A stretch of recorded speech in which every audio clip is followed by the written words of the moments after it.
Hi, and welcome to my YouTube channel. My name is Kiana Gibson, and this is a vlog of the journey of me becoming a recording artist as well as a published author, and also from time to time, at least once or twice a week, I'm sending you just a little bit of inspiration your way. So first, I wanted to say thank you to all of my subscribers and supporters, family, friends, students, alumni, those of you who have been with me from the very beginning.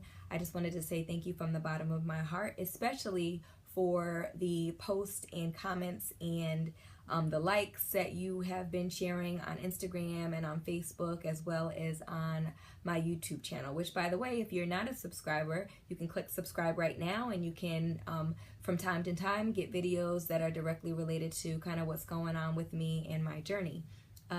I wanted to say thank you again for all of the kind words and encouragement that you have been sending to me. It really means a lot, and it really resonates with me, and I don't ever want to forget to make sure that that you know how much I appreciate your support and your love that you've been sending my way.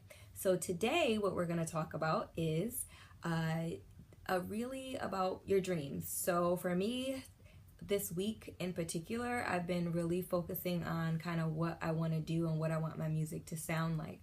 And for me, it has been, trying to figure out what genre of music I want to join, where I see myself, as an artist, where I fit within that, musical industry. And it's been kind of where I need to start narrowing down some specifics, and it reminded me, and then I was reminded again today about creating a dream board. And I remember at the beginning of the year wanting to attend a couple of dream board get-togethers that I had seen on Facebook, but the timing and the schedule just really didn't work out for me. So that's one of the things that I really want to narrow down and start to revisit what some of those dreams are for me, and being really specific. I think sometimes what we do is we have like these dreams that are just like way far off. I want to live in Tahiti or whatever, which is fine, but you need to be really specific so that you can really start to set up some goals so that you can achieve those dreams. I think that dreams are great if they're in your heart, but if you want them to kind of come to fruition and you want them manifested from just, something that you're thinking about into reality, you still need to put in hard work and put in effort and really start planning. I've had a few conversations this week with people, and really, people being kind of up in the air, wishy-washy, sometimes you want to do it, sometimes you don't. Sometimes you like singing, sometimes you don't. Sometimes you like doing what you're doing at work, and then sometimes you don't. And we need to really be specific about what we want to do. And that means maybe diving back and creating a dream board again. So that's something that, I'm going to share with you guys, that a dream board is something where you are going to map out exactly what you want your future to look like. And honestly, your future can look exactly like your dream board, but you're going to have to put some work and some effort into it.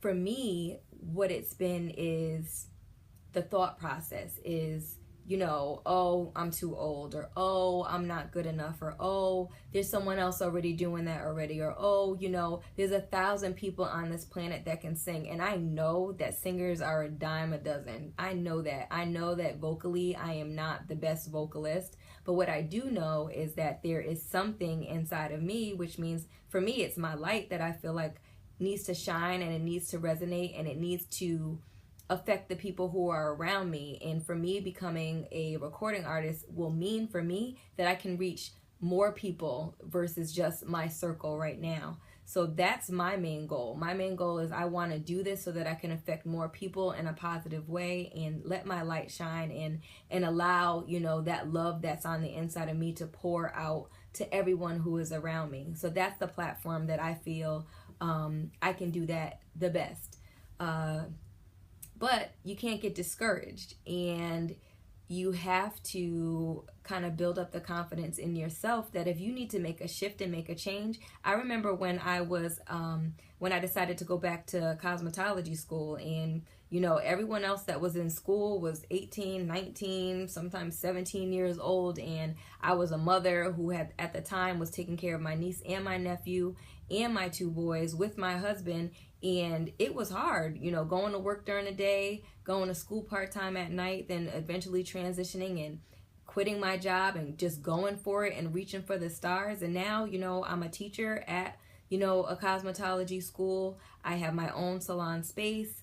And I'm doing the things that I've always wanted to do. So that was a piece of my dream, but it's something that I had to work for. It's something that I had to have enough confidence that, you know, I can do that. When I was younger and I had went to cosmetology school the first time, I hated everything about myself. I hated the way I looked. I hated the way that it took me so much longer to be able to do things than other people. And I was always looking at everyone else around me versus looking at, you know, just me and being okay with where I am right now. And that's where I am. And obviously I've matured and I'm a lot older, but these are the things that I want you guys to start thinking about. You know, what are your dreams? Do you want to do something different? Do you want to do more? Is there something that you've always wanted to do that the only thing that's really, you know, keeping you from doing that is circumstances? And circumstances is the one thing that is the killer of dreams. If you look at everything that's going on around you, you will never ever step out and decide to, you know, go for that goal and go for that dream, because there's always going to be a reason why. Not enough money, not enough resources, whatever that looks like, there's always going to be something. So let's not look at our circumstance, but let's look at what we can do right now to shift some things around us, to start setting up small goals to be able to achieve that dream that's at the end of, you know, of the end of doing all of those small goals to achieve that big and greater dream that's at the end of it. So for me, this week is going to be all about dream board. I hope that you guys are thinking about what you want to do with the rest of your lives as well. And I'm encouraging you today that, you know, really go home and sit down and think about it and dare to believe, dare to dream, dare to think that there's more for you and better for you, because that is what's in store for you. But you've got to get to the place where you're ready to step out and actually do some of these things. I believe in you. I'm sure you have people around you who are willing to believe in you. And even if you don't, remember, just like we talked about, start with you. Think about filling your cup up and thinking about that glass being half full versus half empty. Not what you can't do, but what can you do right now. So as we always say at the end, you know, was my light bright today, Kiana? And I think my light was bright. Even though it was raining all day, my light was pretty bright. And I'm going to ask you the same. Was your light bright today? And if your light was not bright, what can you do right now in this moment to shift, make some changes, and make sure that your light is bright tomorrow? Thank you so much for joining me. Have a great night.